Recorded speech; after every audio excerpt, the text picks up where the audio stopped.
They tried. They really tried.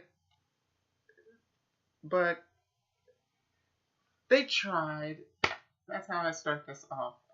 Hey guys, I'm Brian from Nintendo Game Point Plus, and today I am talking about the Bethesda E3 press conference. I was just gonna make a video last night, but um, I got tired. I fell asleep. Not because the press conference, just because I don't know. It's unfortunate. But anyways, but I'm here. I'm talking about the thing now, and yeah, my initial reactions, because I still have to think about everything all together. But my initial reactions of it are, in the comedic sense, Bethesda pretty much made a Nintendo Direct, and if it was a Nintendo Direct but with Bethesda, it worked kind of. But unfortunately, this is E3.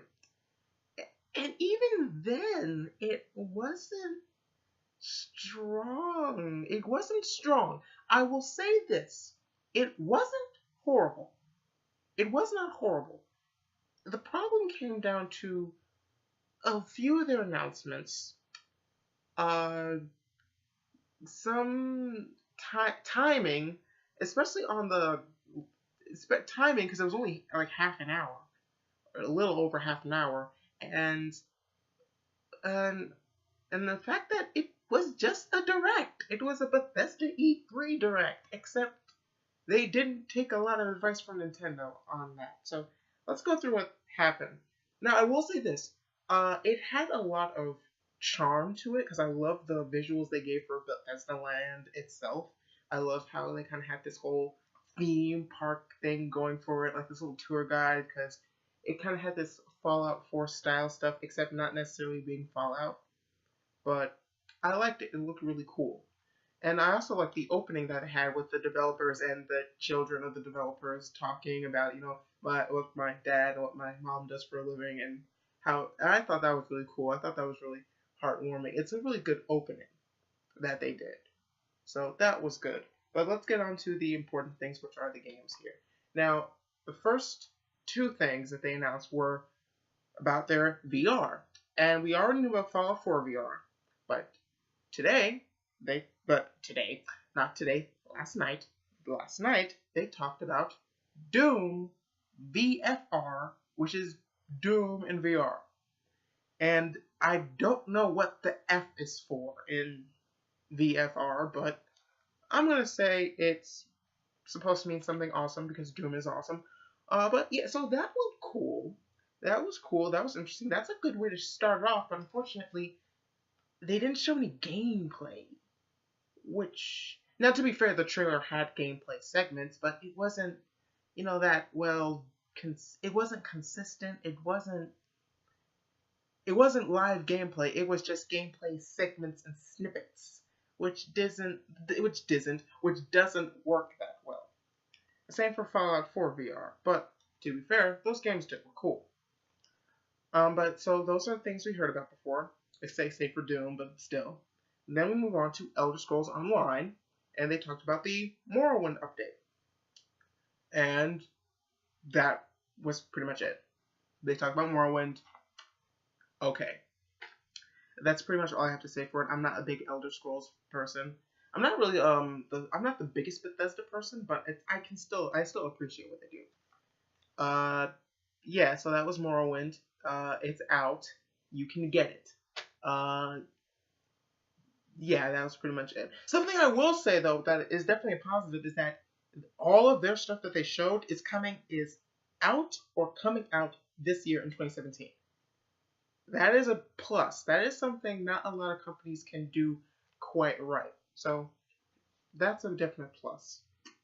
Then we get to the bit of I'm going to say a iffy thing because I don't know a lot about it, but from what I heard, yeah, it's not that good. We get to the Bethesda Creation Club. And basically what that is that Bethesda, along with some creators, some mod creators, some internal secret other game creators, they are making special mods for Fallout 4, and Skyrim. Problem is that it's paid. So what they're virtually doing is that you can go online, sign up, get credits, and get mods in Fallout 4 and Skyrim. And from what I understand, you can pay for it. So what they virtually did is make paid mods for for games that you can get mods for free anywhere on the internet. Okay, that left people with a little bad taste in their mouths, but actually it just left people with bad taste in their mouths. But at the same time, we don't know everything about it, so I want to wait to see what happens. But yeah, that was not the strongest thing to talk about. That kind of left people going, yeah, like that. And yeah, people, I can understand it because it's paying for mods in a way. I mean, it's points. Maybe it isn't paying necessarily. You can just play the games and earn achievements and points and stuff, then get mods. But at the same time, if you can have the option to pay for it, yeah, it's paying for mods. It's paying for mods. Granted, professional mods, a little more, for lack of a better word, professional. I mean, although mods, from what I've seen, free mods, those are very professional looking. But at the same time, this is made by the creator, professional mod, so. But either way, did not leave a good taste. Then we get to Elder Scrolls Legends, the Elder Scrolls app card game, which is basically Hearthstone except with Elder Scrolls, which means it's basically Hearthstone with Elder Scrolls, from what I hear. But now they're adding new things like the Chaos Arena, the Dark Brotherhood story, and they're adding, especially one of the big things is that they're adding stuff from Skyrim.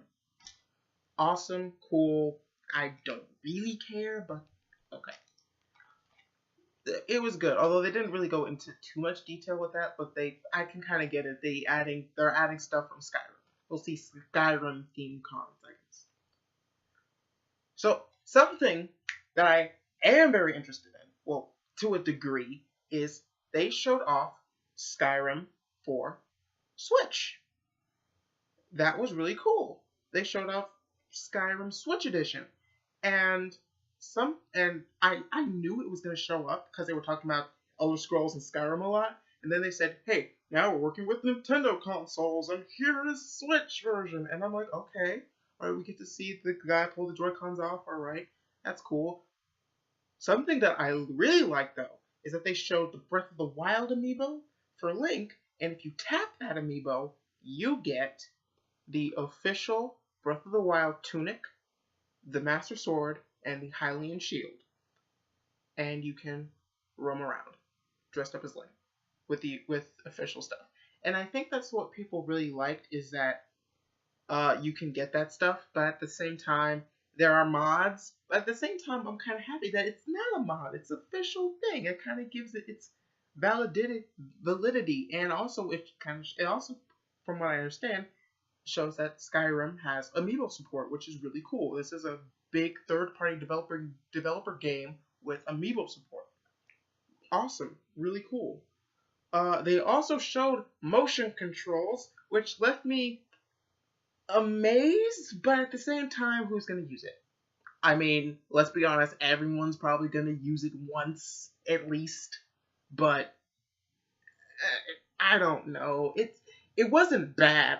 Obviously, it's not bad, because you can obviously just turn it off, but at the same time, who's really going to use it? But still cool. Then we go into Dishonored. It's an expansion called Dishonored Death of the One, which the trailer looked cool, but it wasn't video game. It wasn't a game trailer. It was CG, and that was it. No gameplay footage, but still, it looked really cool. I was invested. I was interested. It was cool. Dishonored, Death of the One, or Death to the One. I don't know. But it comes out September 15th. Yeah.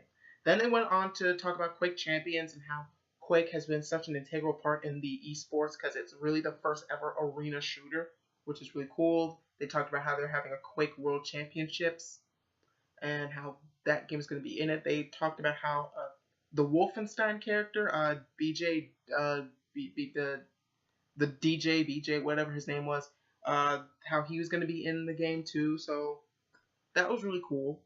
Again, looked interesting. I don't think there was a release date. I don't think. I forgot. But yeah, looked cool. But it wasn't a lot. So then we get to the two big games, in my opinion. These were the kind of two, in my opinion, the saving graces that kept it from really dragging it down. But it still depends on your taste. But in my opinion, these are the games that really kept the Direct from dragging down.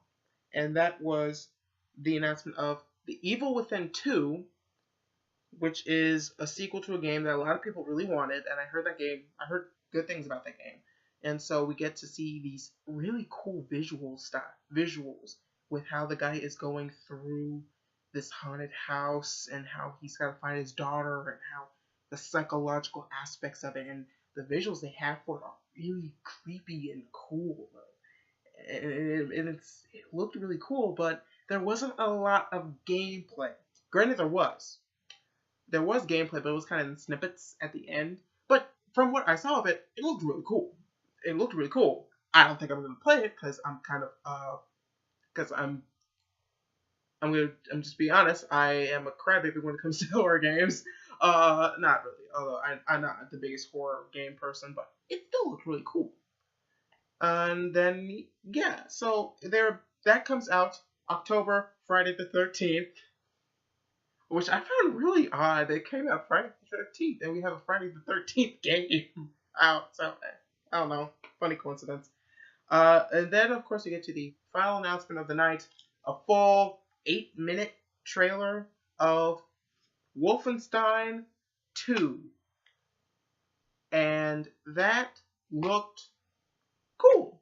It looked really cool, and it had this cool story of if the Nazis won. It kind of like the Amazon show, except it looks funny. This one looks fun and interesting, while the Amazon show kind of doesn't interest me in the slightest. So yeah, but this game looked really cool. I'm glad it was a sequel, and it's coming out October 27th this year. Again, I like that all their stuff that they had came out this year. I don't think there was any games coming out in like late 2018 or something. That was a really strong point for this. So yeah, that's about it though. In to sum things up, it wasn't the worst. But unfortunately, all the stuff that I mentioned, as interesting as cool as it was, unfortunately, all the stuff we saw were for either game. Now, even though they were coming, despite Skyrim, despite Evil Within 2, Wolfenstein, and technically Skyrim for Switch, despite those 3 games, or maybe more in line 2.5, all the stuff we've seen were for games that were already out, or remake, or in the VR games case, games that already came out, and these are just new versions. Especially, and that's where Skyrim for Switch really fits in. So, unfortunately, there was a lot of old stuff we've seen before, which it didn't really work out. So, it didn't really work out here. There was some, like I said, there was some charm with having the visuals of the theme park and the Bethesda land and the cartoony aspect, which I really liked. But unlike an actual Nintendo Direct, it didn't hold a lot of water because it is E3 and Nintendo. I feel like this is like I said, a lot of people compare it to a Bethesda version of Nintendo Direct. And quite frankly, Nintendo Directs have been shorter than this and have had a lot more, have had a lot more depth and interest in it. So, not saying this was the most horrible press conference, but so far between the three third parties, this is most definitely the weakest so far. And with EA kind of crushes them. So between the three so far, EA's winning. But we haven't seen Ubisoft yet, which is the next one I'm going to talk about. So yeah. So for a minor preliminary grade, I wanna say, I have to say, unfortunately, due to the stuff we shown and how it was really short and how it wasn't even technically live because it was on stage, but it was a video. So even though even though it was live, it wasn't live. So despite that, and despite what we've seen, it's ranging from a low C, like C minus, to about a D, like a high D. So high D, low C so far. I'll give its final grade later, but that's about where it's ranging right now. So sorry Bethesda, but right now it's not working so well. Well, yeah, thank you guys for watching. Keep tuning in because next up is Ubisoft. Thank you. Hope you guys enjoyed this video. Stay tuned for more, and I'll catch you guys later. Bye.